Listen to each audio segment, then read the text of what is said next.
Hey guys, Steve here with the strategy session for Tuesday, August 12th, 2014.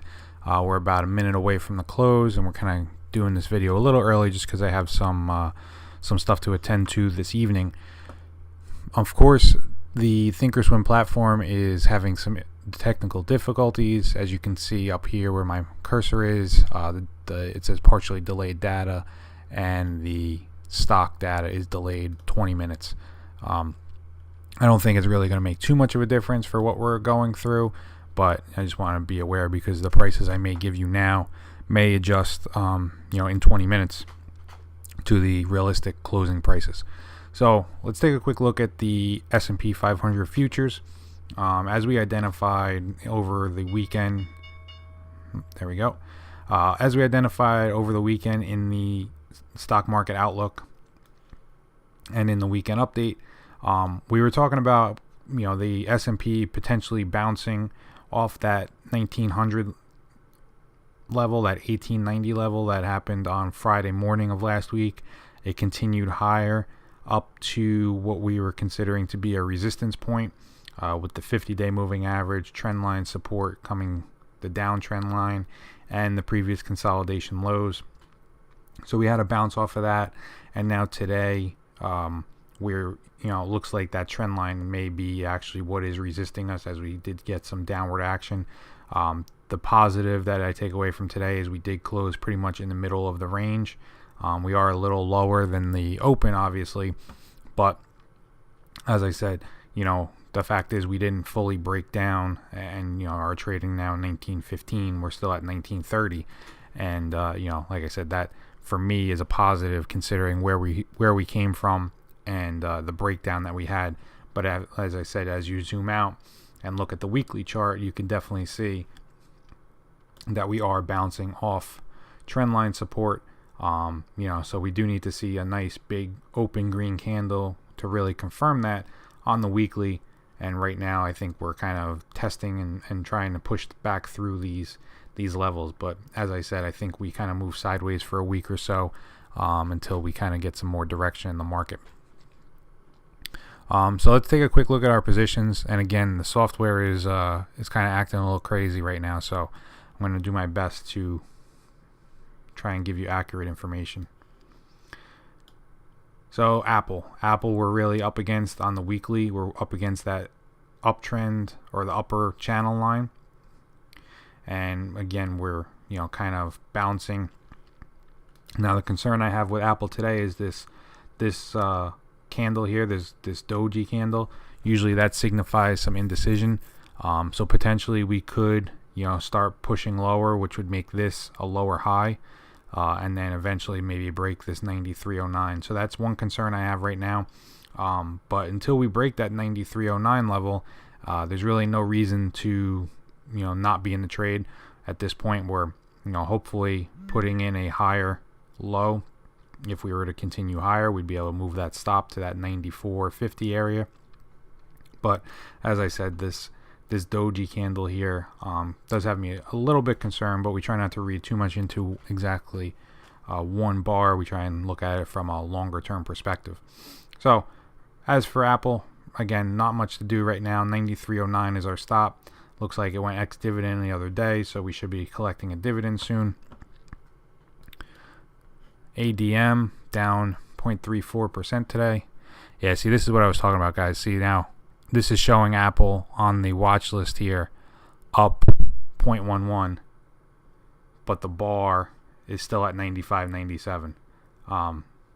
So again, take all of this with a grain of salt right now, because it looks like the pricing is adjusting as we're talking. As you can see, 95.97 is the chart, and the actual stock is trading 96.17. So ADM, let's see what it's trading, 49.64. Okay, so that matches right now. ADM really just moving sideways after yesterday's kind of breakout. That's a good sign as far as I'm concerned. Again, as we discussed yesterday, my next stop level would be this 46.38, and we could probably move it there. As long as ADM continues to stay up in this area, we could probably move it to that level, in the next couple days.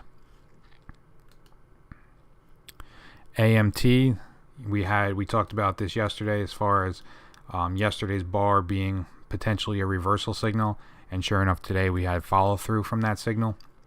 So we're basically coming back, testing what looks to be this breakout here at 96.15, and let's see what happens there.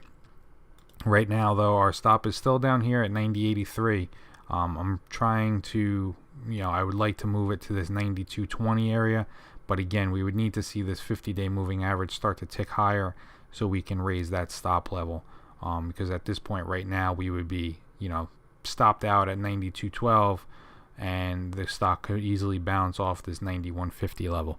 So for right now, I want to keep the stop, fairly loose, but I do want to trail it as soon as possible. And like I said, we're waiting on that 50-day moving average. APD down 0.03%, 130.199. Okay, this one looks accurate as well.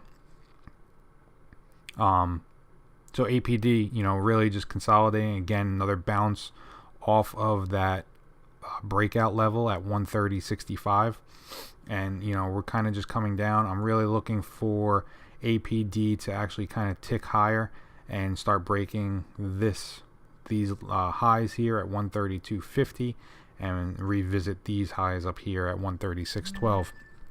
Until that happens, right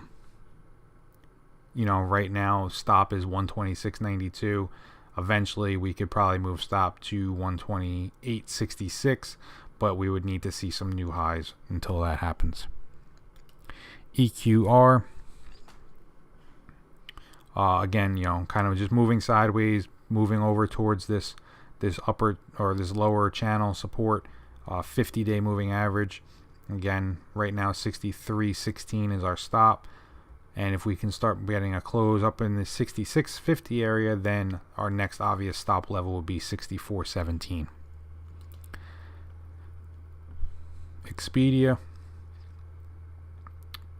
we had this nice move yesterday, kind of put a large topping tail in, and again then today we continued with that move higher. So yesterday may have been some overzealous buying. Today it looks like it was a little more controlled, but still moving higher, which is a good sign.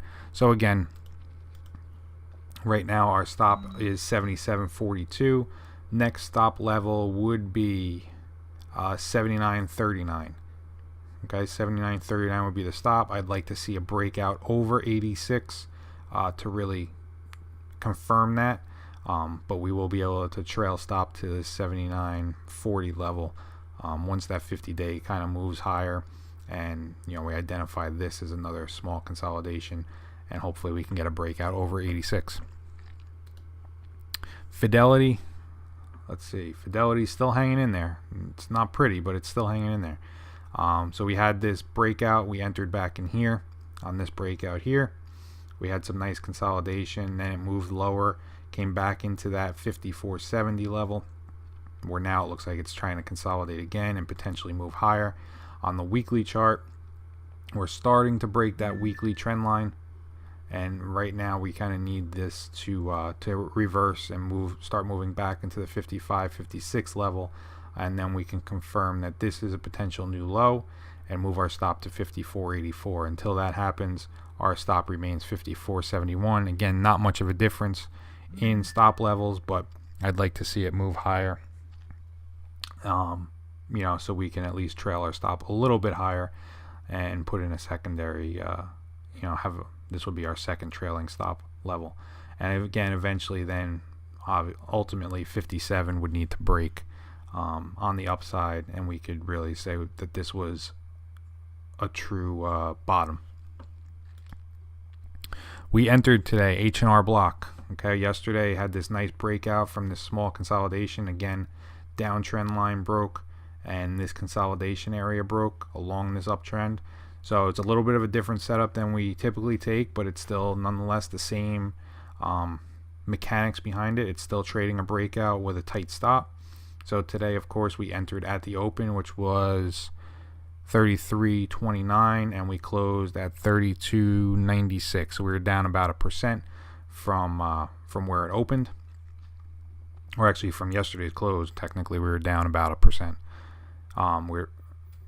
So for right now, I mean, not much to do on this trade. I still like the weekly chart, how this is kind of rounding over.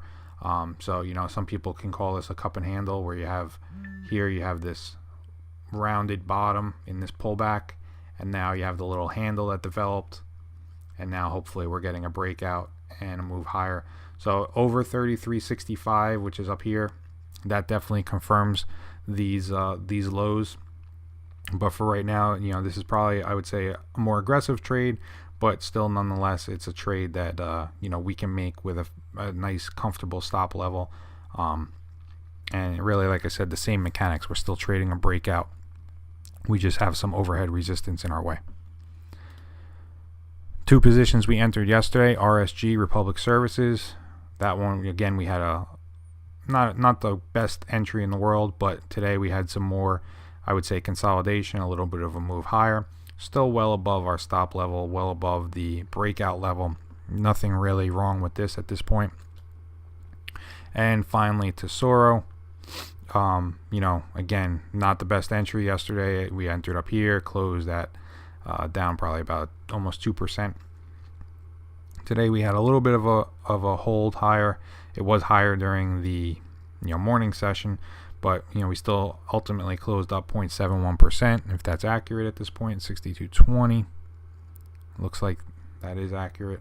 So again, our stop down here 57.43, and we're breaking out on the weekly, on the daily, so a good setup nonetheless. Let's take a quick look at our weekly watch list just to make sure there's nothing that. Okay, IVZ. That one's actually pushing higher, so that one's close to breaking out. WMB off the bottom. CVS close to breaking out. Broadcom off the bottom. That one's in the middle of the range. That was Southwest. PSX middle of the range. PSA, that was close to breaking out but ended up closing lower. HCP, so really nothing, no new entries at this point. So just reviewing our positions again. I think that Apple trade that we talked about, now you can see we're trading 95.97. So that might be where it closes. I'm not 100% sure on that, but again, we're still showing this partially delayed data. So like I said, the prices at the end of the day may be a little different than what's discussed here in the video, but I don't think any of that is really going to change any of the analysis that I gave. So with that said, guys, have a great night. We'll get this out as soon as possible, and follow me, StockTwits, Twitter, Google+. Subscribe to the YouTube channel. Subscribe to the nightly recap to have the videos delivered directly to your inbox. Any comments or questions, please leave them below the video. Hit that like button if you enjoyed the video, found it helpful, and we'll see you tomorrow. Take care.